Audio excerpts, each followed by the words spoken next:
All right, so you just woke up, turn on your truck, and you have the service airbag light. Fantastic. How are we going to fix it?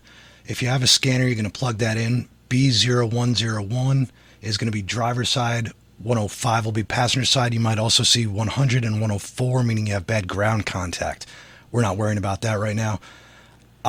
This is the plug you're going to need, 1510352, and a 10 millimeter shallow socket or a ratcheting wrench.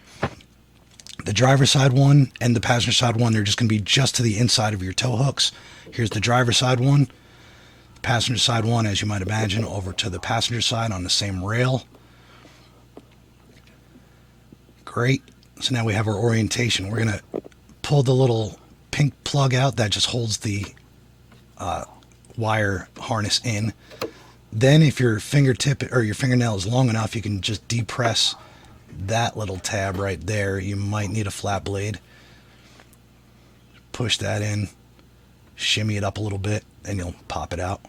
Good. Then we're just going to crank that off using our 10 millimeter. That's going to leave this. That's the screw hole. The other one is the alignment hole.